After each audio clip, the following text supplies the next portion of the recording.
Have you ever heard of a monster that demanded a sacrifice? Would you sacrifice another person to such a monster?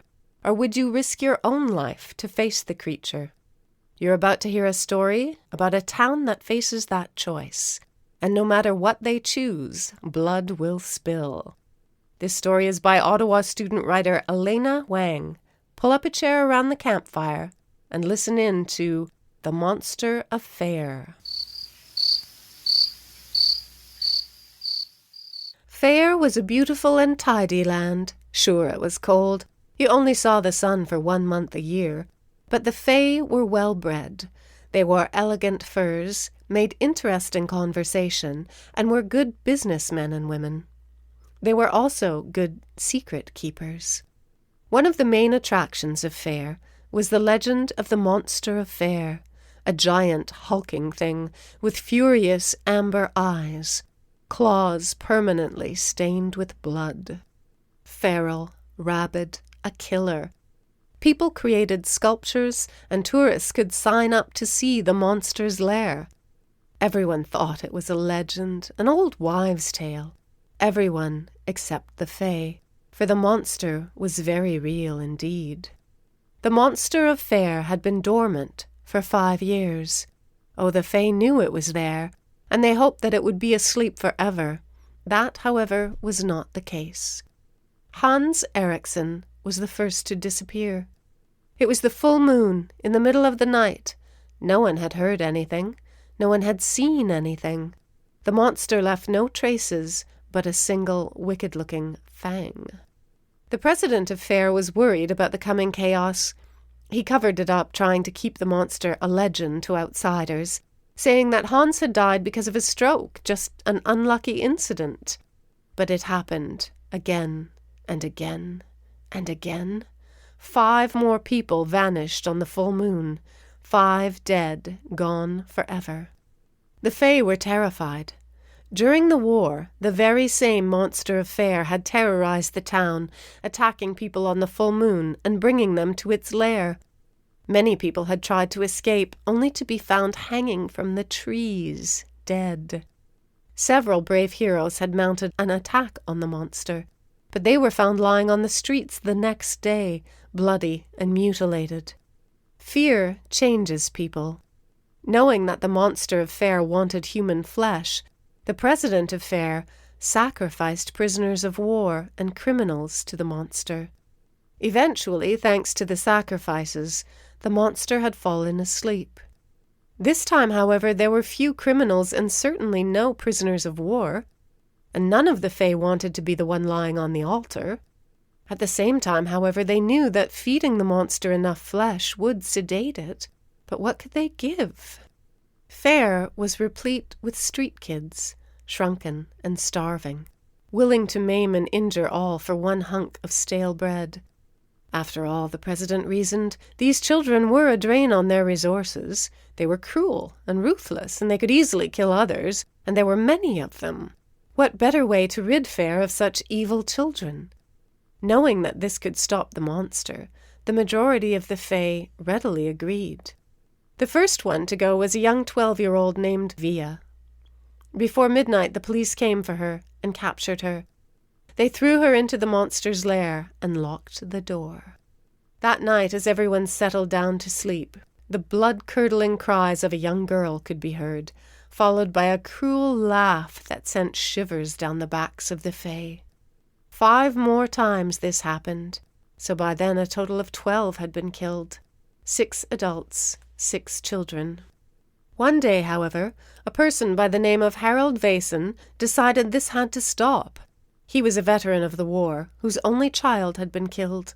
For several years, Harold had traveled from country to country, bringing talk of peace and sharing his experiences from the war.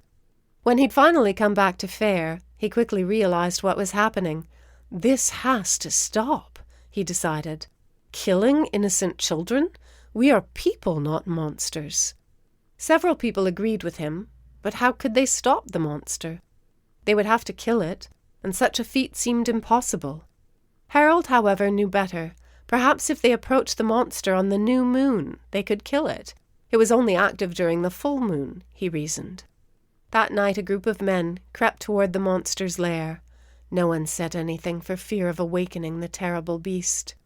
Soundlessly, Harold pushed open the door. The men braced themselves, expecting the worst. Nothing. Nothing was there. Just empty space. And suddenly one man screamed as a claw surged out of the shadows and gripped him by the throat. That night was a massacre. Half of the men ran from the lair, fear driving them away. 2 other men were killed.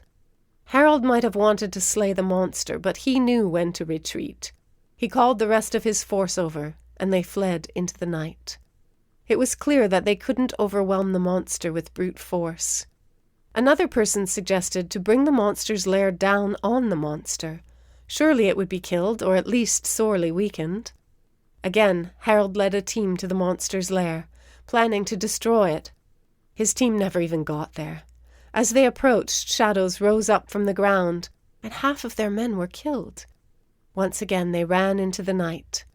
By then many people wanted to give up the foolish quest to kill the monster. Better to stay safe, they reasoned. After all, their lives were worth more than those who were on the altar. Harold, however, refused to give in. On the night of the full moon, as another child was being ripped apart, he led a team to the lair.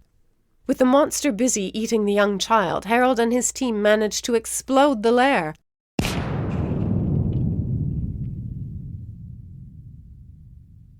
A blood-curdling shriek split the air, and the Fae trembled. Surely the monster would come for them now. But nothing came. The next day Harold and his team went to what was once the monster's lair. And there lay the monster, lifeless, surrounded by what were once 13 living beings. After that, the monster of Feyre truly became just a legend, nothing but a creature from the depths of the imagination. They say, however, that Via's ghost still haunts the monster's lair. And at midnight on the full moon, you can hear frightened screams emanating from the ruins. Via's ghost has become another legend, along with the monster of Feyre, and only the Fae know what's really true. After all, they say that history repeats itself. At midnight on the full moon, one more person vanished, never to be seen again.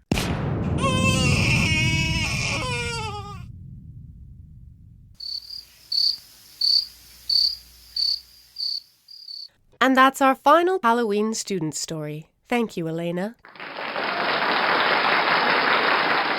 The Monster of Feyre won an honourable mention in the Ottawa Public Library's Awesome Authors Youth Writing Contest in 2019 in the 9 to 12 age category, and it was published in Potpourri 2019.